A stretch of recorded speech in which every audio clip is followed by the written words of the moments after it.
Session is now in order. Honorable Wilfredo I. Bihasa Jr. Present. Honorable Maria Jamina Catherine B. Agaraw. Honorable Carla Monica C. Adahar Lahara. Honorable Arnel D.C. Gomez. Honorable Angelica B. Alarba. Honorable Tito Fortunato A. Caringal II. Honorable Princess Diane R. Lahara. Honorable Diane D.B. Espirition. Honorable Neptali B. Bagnes. Honorable Bernadette B. Olivares. Honorable Rayan Agustin L. San Luis. Honorable Jose C. Cartaño. Honorable Rafael P. Campos. Honorable Flaviano D. Pecaño Jr. Honorable Arvin L. Manguiat. Honorable Lorenzo B. Zuniga Jr. Honorable Ben Stephen A. Felizmino. Mr. Presiding Chairman, meron po tayong quorum. Majority floor. Before we continue, I'd also like to recognize MOVE, Men Opposed to Violence Against Women Everywhere Laguna Federation. Welcome po at kay Mr. Gerald M. Durante sa ating pong Mr. Gay World Philippines at ang CSBA Commercial Store Vendors Association sa Bayan ng Victoria. Welcome po. You may proceed. Thank you, Mr. Presiding Officer. Para po sa ikalawang bahagi, pagpapatibay ng katitikan, atin muna po itong ipagpapaliban upang makompleto po natin ang kopya.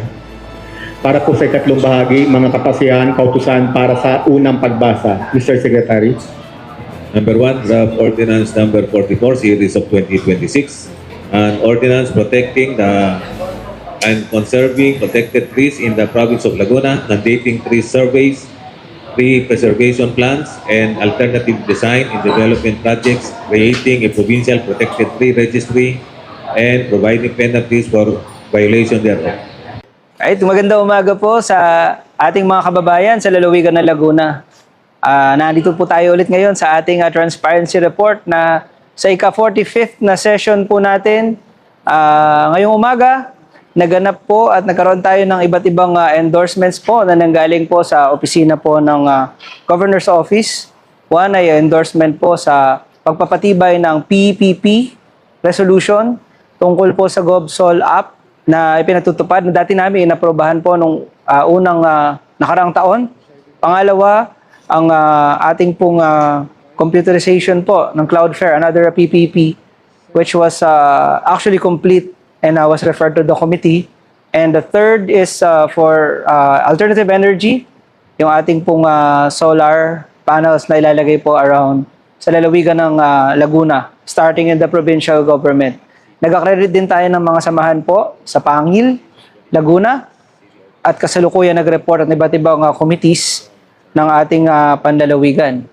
Ngayong patalastas naman ay nagkaroon din ng privilege speech ang isa sa ating mga board members na kung saan kanyang in-emphasize po ang ibang kakulangan po na dokumento na hindi naipasa sa sangguniang panlalawigan na nanggaling sa Treasurer's Office. Importante po ito sapagkat ang kanyang nabanggit sa trial balance ay part ng accountability ng ating pong treasurer at part din ng aming tinatawag nating oversight na ma-check namin kung tama po yung mga dokumento, kung nagbabalanse po yung mga figures na idinedeklara. Lalong-lalo na ito ay tungkol sa paggasta at tungkol sa paglalabas ng pondo.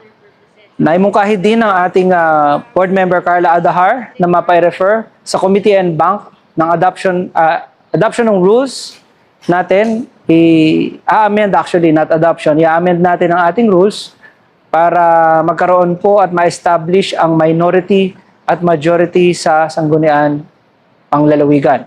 Mahalaga ito sapagkat para marinig ang bawat side at makita ng institusyon ng sangguniang panlalawigan na tayo po ay fair, na tayo ay ginagawa po natin ng ating tungkulin sa check and balances po from the Governor's Office to the sangguniang panlalawigan.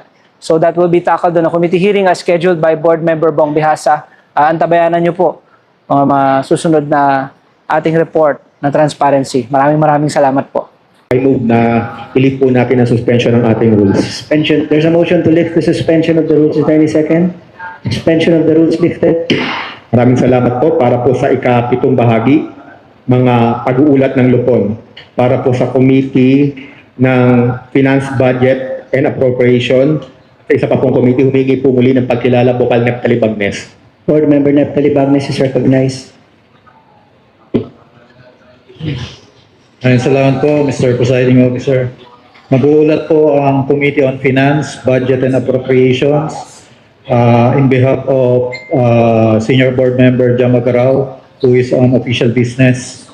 Para po sa Siyudad ng Cabuyao, City Ordinance Number Series 2025-028, Siyudad ng San Pablo City, Ordinance Number 28, Series of 2025, Cabinti, Laguna, Resolution Number 120-2025, Appropriation Ordinance Number 002-2025, Mahayhay, Laguna, Resolution Number 341-2025, Luisiana, Laguna, Resolution bilang 283 Series of 2025, pagdalaang halagang ordinansa bilang 34 Series of 2025, Resolution bilang 285 Series of 2025 at paglalaang halagang ordinansa bilang 36 Series of 2025.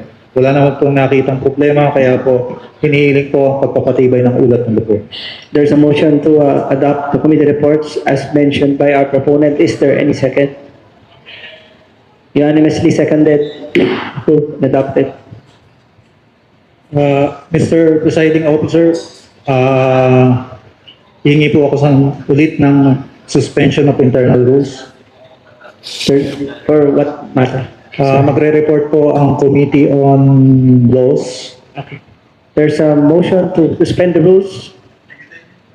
Is there any second? Can I see? Yes, rules suspended. Maraming salamat po.